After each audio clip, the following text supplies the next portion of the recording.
പുതിയ captaincy task ആയിരുന്നു. ക്യാപ്റ്റൻസിയിൽ പങ്കെടുക്കുന്നത് ജിസേൽ, ഒനിയൽ, അഭിലാഷ് എന്നിവരാണ്. നമ്മൾ ഈ മൊബൈലിലൊക്കെ കാണാറുള്ള ഗെയിമില്ലേ, ബോൾ സോർട്ട് ചെയ്യുക, അതായിരുന്നു ഗെയിം. ടഫിൾ ചെയ്തിരിക്കുന്ന ബോൾസ് എല്ലാം ഒരേ നിരയിലാക്കുക എന്നതായിരുന്നു ടാസ്ക്. 1-2 ഫൗൾസ് എല്ലാം ഉള്ളത് കൊണ്ട് തന്നെ മൂന്നാമത്തെ അറ്റംപ്റ്റിലായിരുന്നു അഭിലാഷ് ക്യാപ്റ്റനായി മാറിയത്.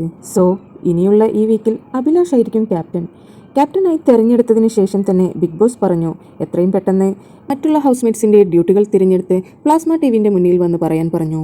അവിടെ നിന്ന് അങ്ങോട്ട് ഒരുപാട് ബഹളങ്ങളാണ് കഴിഞ്ഞിട്ടുള്ളത്. കിച്ചൺ ടീം സെലക്ട് ചെയ്ത് കഴിഞ്ഞതിന് ശേഷം floor team, bathroom team, vessel team എന്നിങ്ങനെയുള്ള ഓരോ ടീംസ് തരംതിരിക്കുമ്പോഴായിരുന്നു അവിടെ സംഘർഷമുണ്ടായത്. റന ഫാത്തിമയെ വെസൽ ടീമിലേക്ക് വിളിച്ചപ്പോൾ റന ഫാത്തിമ പറഞ്ഞു, കഴിഞ്ഞ 3 ആഴ്ചയായി ഞാൻ കിച്ചണിൽ തന്നെയാണ്, അതുകൊണ്ട് തന്നെ എനിക്ക് നിൽക്കാൻ പറ്റില്ല, എന്നെ വേറെ ഏതെങ്കിലും ഡ്യൂട്ടിക്ക് ഇടുവാൻ അവൾ ആവശ്യപ്പെട്ടു.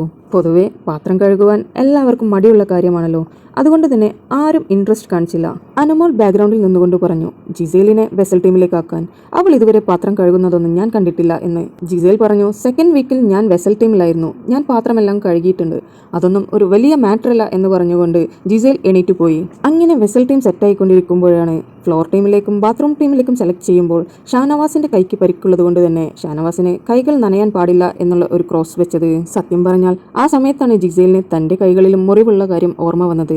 ജിസേലും പറഞ്ഞു, അയ്യോ എൻ്റെ കൈക്കും മുറിവുള്ളതാണ്, അതുകൊണ്ട് തന്നെ എനിക്ക് നനയാൻ പാടില്ല, എന്നെ വേറെ ഏതെങ്കിലും ടീമിലേക്ക് ഷിഫ്റ്റ് ചെയ്യണമെന്ന് പറഞ്ഞു. ഞാൻ കുളിക്കുന്നത് പോലും കയ്യിൽ പ്ലാസ്റ്റിക് ചുറ്റിവെച്ചുകൊണ്ടാണ്, അപ്പോൾ വലിയ പാത്രങ്ങളെല്ലാം കഴുകുമ്പോൾ തീർച്ചയായും കയ്യിലേക്ക് നനവ് പറ്റും, അതുകൊണ്ട് എന്നെ ഇവിടെ നിന്ന് മാറ്റണമെന്ന് ജിസേൽ റിക്വസ്റ്റ് ചെയ്തു.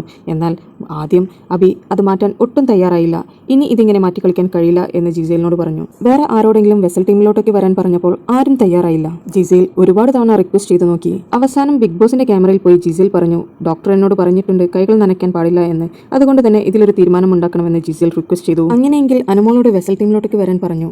എന്നാൽ അനുമോൾ അതിന് തയ്യാറായില്ല. അനുമോൾ പറഞ്ഞു, ഞാൻ എപ്പോഴും അവിടെയുള്ള പാത്രങ്ങളെല്ലാം കഴുകി വെക്കാറുണ്ട്, ഞാൻ കിച്ചൺ ടീമിലായപ്പോൾ വെസൽ ടീമിനെ കാത്തു നിൽക്കാറില്ലായിരുന്നു, ഞാൻ എടുക്കുന്ന പാത്രങ്ങളെല്ലാം ഞാൻ തന്നെ കഴുകി വെക്കാറാണ് പതിവ്, അതുകൊണ്ട് ഞാൻ ചെയ്യില്ല എന്ന് അനുമോൾ വാശി പിടിച്ചു. അങ്ങനെ തൽക്കാലം വെസൽ ടീമിലേക്ക് ആര്യനെ ഇട്ടുകൊടുത്തു. ആര്യൻ പറഞ്ഞു, ഇത് ചെയ്യുന്നത് വളരെ മോശമാണ്, നിങ്ങൾ അനുമോളോട് ചോദിച്ചു നോക്കൂ അവൾ എന്നാണ് വെസൽ ടീമിലായത് എന്ന്. ഫസ്റ്റ് വീക്കിലല്ലാതെ അവൾ ഇതുവരെ വെസൽ ടീമിൽ വന്നിട്ടില്ല, ഞങ്ങൾ എല്ലാവരും റിപ്പീറ്റ് ചെയ്ത് തന്നെ ഡ്യൂട്ടി ചെയ്തുകൊണ്ടിരിക്കുകയാണ്, അതുകൊണ്ട് തന്നെ ഈ സമയം വെസൽ ടീമിലോട്ടേക്ക് പോകാനുള്ള അർഹത അനുമോൾക്ക് തന്നെയാണ്. അഭിലാഷിനോട് റിക്വസ്റ്റ് ചെയ്തപ്പോൾ അഭിലാഷ് പറഞ്ഞിട്ടും അനുമോൾ കേൾക്കുന്നുണ്ടായിരുന്നില്ല.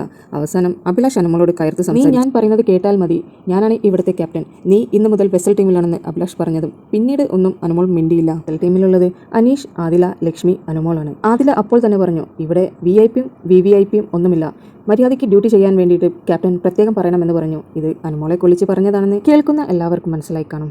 കാരണം അവർ രണ്ടുപേരും ഇപ്പോൾ അത്ര സുഖത്തിലല്ലോ, അതുകൊണ്ട് തന്നെ ഇനിയുള്ള ദിവസങ്ങളിൽ അവരുടെ ഫൈറ്റായിരിക്കും മിക്കവാറും കിച്ചണിൽ കാണാൻ സാധ്യതയുള്ളത്.